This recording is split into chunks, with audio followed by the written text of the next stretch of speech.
सर्वे कंपनियों के साथ साथ राष्ट्रीय प्रोदी सट्टा बाजार ने भी सभी सीटों पर सर्वे कर बताया है कि कौन सी सीट पर किस पार्टी का पलड़ा भारी है। आइए जानते हैं कि 5 चरणों की 180 सीटों पर सट्टा बाजार किसको कितनी सीटें दे रहा है और बचे हुए 3 चरणों की 114 सीटों पर किसका पलड़ा भारी है। पश्चिम बंगाल चुनाव के प्रथम चरण में 5 जिलों की 30 सीटों पर 27 मार्च को मतदान हुआ।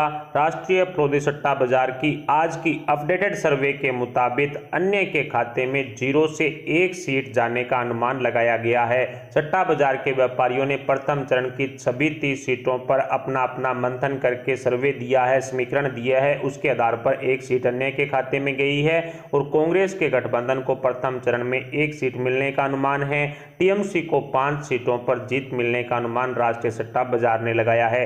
भारतीय जनता पार्टी को 23 सीटों पर जीत मिलने का अनुमान राष्ट्रीय सट्टा बाजार के व्यापारी लगा चुके हैं। इसके अलावा 1 सीट पर बीजेपी और अन्य के बीच में कड़ा मुकाबला होने की बात राष्ट्रीय सट्टा बाजार ने कही है। जयपुर सीट पर जहां टीएमसी के उम्मीदवार का पर्चा रद्द हो गया था, वहां पर ममता दीदी और टीएमसी ने अन्य को समर्थन देने की बात कही थी। इस तरह का ऐलान किया था, जिसके बाद बीजेपी और अन्य के बीच में कड़ी टक्कर चल रही थी और सट्टा बाजार के व्यापारियों ने 1 सीट पर बीजेपी अन्य के बीच में कड़ा मुकाबला भी बता दिया। दूसरे चरण में 4 जिलों की 30 सीटों पर 1 अप्रैल को मतदान हुआ और सट्टा बाजार की अपडेटेड सर्वे के मुताबिक अन्य के खाते में यहां पर वोट शेयर जरूर जाएगा, लेकिन सीट कोई भी नहीं जाएगी। किसी भी सीट पर अन्य का कब्जा नहीं रह सकता, इस तरह का अनुमान सट्टा बाजार ने लगाया है और कांग्रेस के गठबंधन को फिर से 1 सीट मिलने का अनुमान सट्टा बाजार लगा चुका है।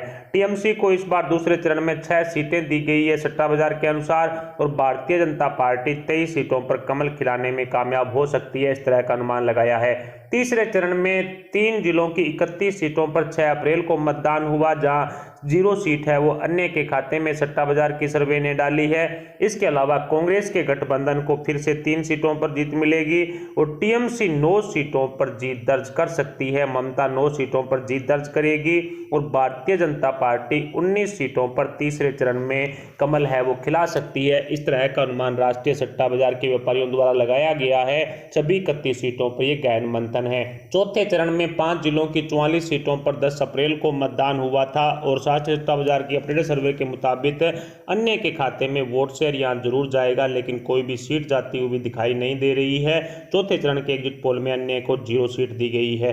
कांग्रेस के गठबंधन को एग्जिट पोल में 4 सीटें दी गई है। सट्टा बाजार ने 4 सीटें कांग्रेस के खाते में डाल दी है। इसके अलावा टीएमसी के खाते में 16 सीटें जाती हुई चौथे चरण में दिखाई दे रही है। 44 में से 16 सीटों पर ममता दीदी की टीएमसी जीत दर्ज कर सकती है। इसके अलावा भारतीय जनता पार्टी को 24 सीटें राष्ट्रीय सट्टा बाजार की सर्वे दे चुका है चौथे चरण में और 5वें चरण में 6 जिलों की 45 सीटों पर 17 अप्रैल को मतदान हुआ था और राष्ट्रीय सट्टा बाजार की अपडेटेड सर्वे के मुताबिक अन्य के खाते में वोट शेयर जरूर है, लेकिन 5वें चरण में कोई भी सीट जाती हुई दिखाई नहीं दे रही है। इसके अलावा कांग्रेस के गठबंधन को 4 सीटों पर जीत मिलने का अनुमान राष्ट्रीय सट्टा बाजार ने 5वें चरण में लगाया है।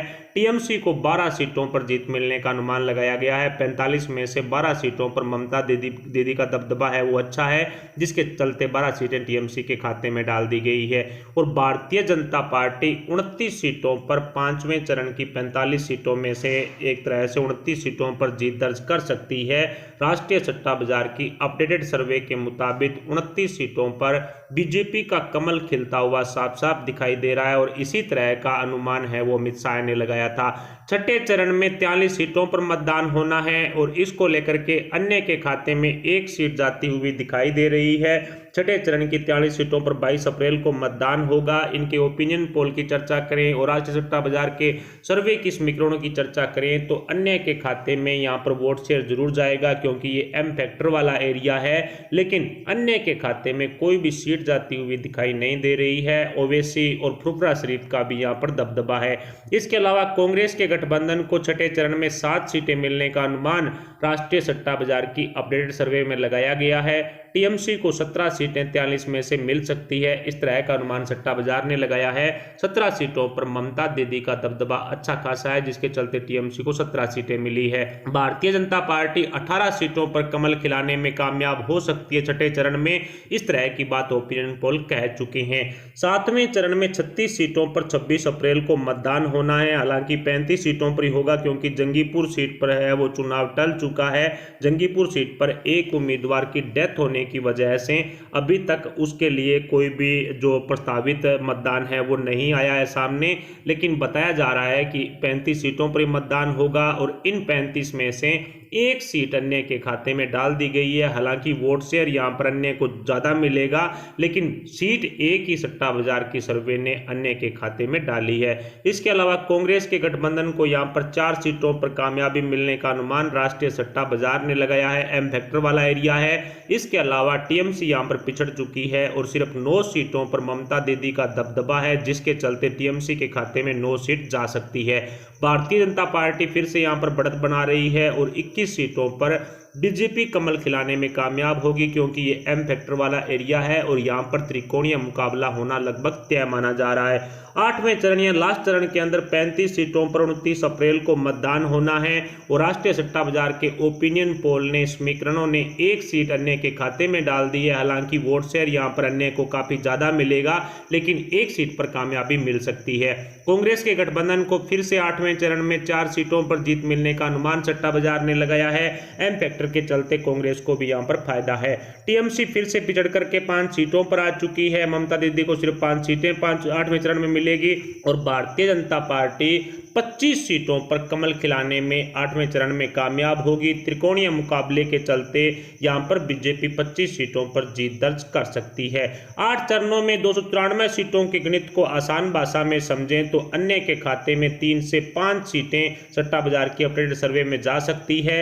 इसके अलावा कांग्रेस के गठबंधन को 28 से 33 सीटें मिलने का अनुमान राष्ट्रीय प्रोदी सट्टा बाजार ने लगाया है। सट्टा बाजार की अपडेटेड समीकरण ये साफ कह रहे हैं कि कांग्रेस के गठबंधन को 28 से 33 सीटें ही मिलेगी। इसके अलावा टीएमसी जो पिछड़ करके 79 से 84 सीटों पर आ चुकी है, लगभग 10 सीटों का नुकसान यहां पर सट्टा बाजार की पिछली सर्वे के मुताबिक कहा जा सकता है कि टीएमसी को 79 से 84 सीटें मिलने का अनुमान सट्टा बाजार ने लगाया है और भारतीय जनता पार्टी 10 सीट बढ़कर के 182 से 187 सीटों पर कब्जा कर सकती है सट्टा बाजार की अपडेटेड सर्वे के मुताबिक। और बीजेपी और अन्य के बीच में एक सीट पर कड़ा मुकाबला होने की बात भी सट्टा बाजार कह चुका है। जैसा कि मैंने आपको बताया, जयपुर सीट पर भारतीय जनता पार्टी और अन्य के बीच में कड़ा मुकाबला है, क्योंकि टीएमसी के उम्मीदवार का जो पर्चा है वो रद्द हो गया था, जिसके बाद टीएमसी और ममता दीदी ने अन्य को समर्थन दे दिया। एक सीट पर बीजेपी अन्य के बीच में कड़ा मुकाबला हो सकता है। रिपीट करूं तो अन्य के खाते में 3 से 5 सीटें जाने का अनुमान लगाया गया है। कांग्रेस के खाते में 28 से 33 सीटें जा सकती है। टीएमसी के खाते में 79 से 84 सीटें और बीजेपी के खाते में 182 से 187 सीटें जाने का अनुमान है, जो कहीं ना कहीं जो पूर्ण बहुमत की सरकार है वो बीजेपी की राष्ट्रीय सट्टा बाजार बना रहा है। जैसा कि हमने देखा, फ्लोदी सट्टा बाजार की ताजा सर्वे के मुताबिक सभी 5 चरणों के एग्जिट पोल और 3 चरणों के ओपिनियन पोल, इन सभी समीकरणों को मिलाकर के भारतीय जनता पार्टी 200 पार के नारे के आसपास पहुंच चुकी है। टीएमसी पिछड़ चुकी है और सबसे पुरानी पार्टी कांग्रेस का पूरी तरह से पतन हो चुका है। अब कहीं ना कहीं ममता दीदी और टीएमसी बहानेबाजी पर उतर आए हैं। कोरोना का सहारा लेकर के संक्रमण को रोकने के लिए कहीं ना कहीं रैलियां करना भी बंद कर चुके हैं। फिलहाल सट्टा बाजार के इन सर्वे आंकड़ों पर आपके क्या विचार है? भारतीय जनता पार्टी, टीएमसी, कांग्रेस के गठबंधन को कितनी सीटें मिलेगी? इस पर आप अपने विचार हमें कमेंट बॉक्स में जरूर बताएं। साथ ही वीडियो को लाइक करके हमारे चैनल को सब्सक्राइब जरूर कर लें। अभी के लिए इतना है, मिलते हैं अगली वीडियो अगले अपडेट के साथ। तब तक के लिए जय हिंद, जय भारत।